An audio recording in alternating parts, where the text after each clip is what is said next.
Today we have to discuss about the topic is hereditary hemorrhagic telangiectasia in connective tissue tumors.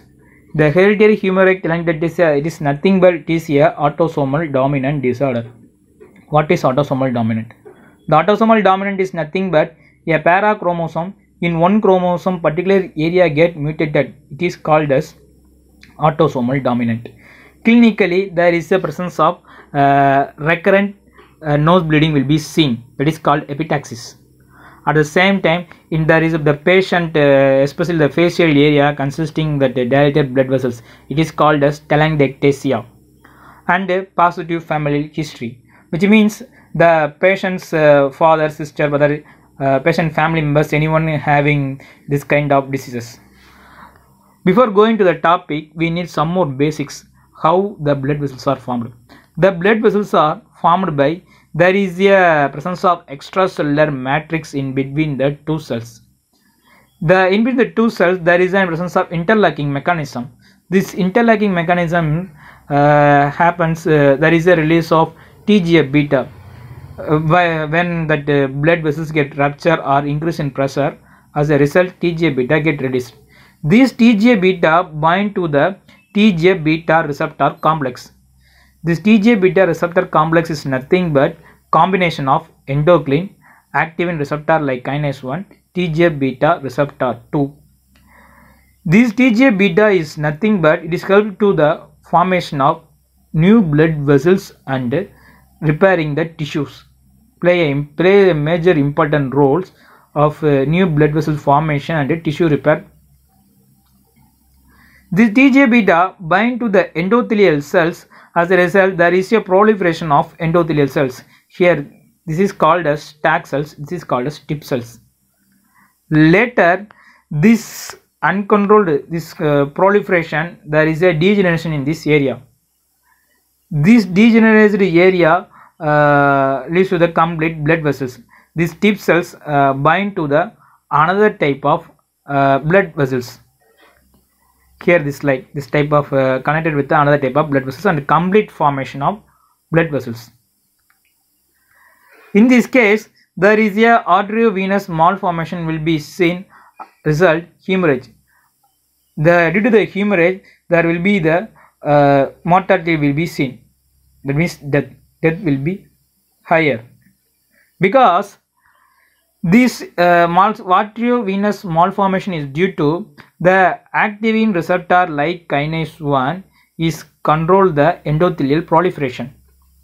So this activin receptor like kinase 1 get mutated. As a result, there is a uncontrolled proliferation of endothelial cells, which means this is a uncontrolled proliferation of endothelial cells. As a result, there is a vascular malformation. This proliferation uncontrolled endothelial cells later degenerated. The viable area only, the nutrition supply area only viable and connected to the arteries or vein and leads to the formation of arteriovenous malformation. There is an increase in pressure in the large vessels into the smaller blood vessels leads to rupture. As a result, the rupturing of the blood vessels leads to hemorrhage. It is especially seen in the brain area.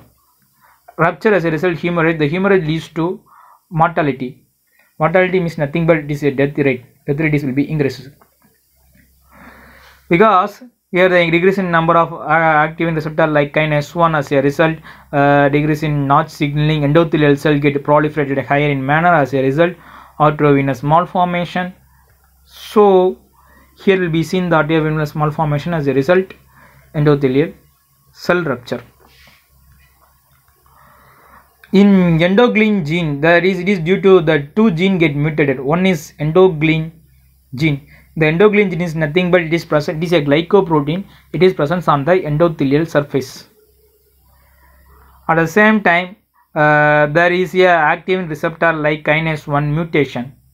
This is a receptor. It is one of the receptor for TGF beta ligands. So there is a mutation in this kind of receptors. As a result, development of abnormal vasculatures. So defect in endothelial junction. Defect in endothelial junction is due to because that growth factor receptor complex TGF beta receptor complex helps to maintain the endothelial junction.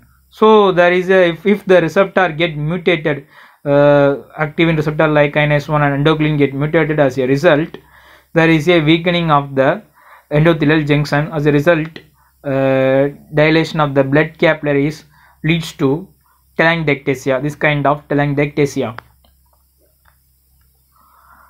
At the same time, weakening of the blood vessels result aneurysm happens.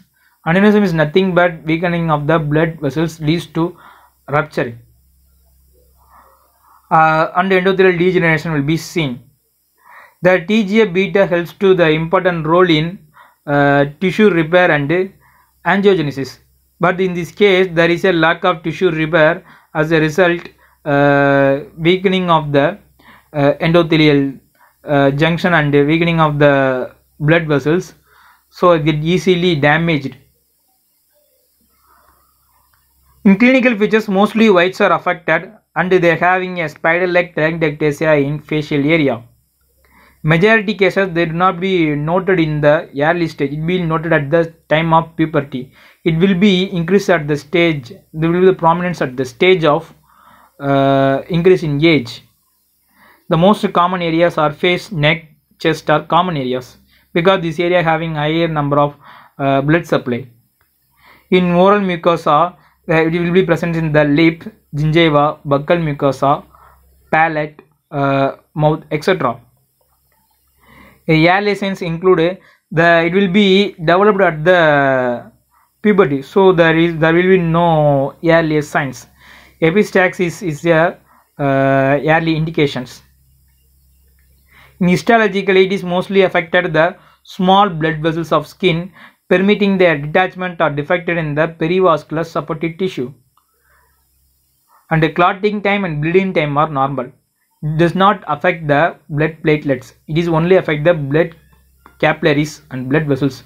So there is no defect in platelets. There is a normal blood clotting and blood bleeding time. There is a treatment is the spontaneous hemorrhage is controlled by pressure pack. There is a nose bleeding occurs. The pressure pack helps to it is a pressure packs. This pressure packs consisting of balloon and syringe. Before doing the surgery procedure, the balloon is get dipped in the water and inserted in the nose, and by using the syringe and inflated the balloon, this inflated balloon get stop the bleeding area. So it is controlled by pressure pack. At the same time, in early diagnosed, we use that X-ray radiation or surgically excised. It is a life-threatening disease. It is very endangered. Number of deaths have been reported. Thank you.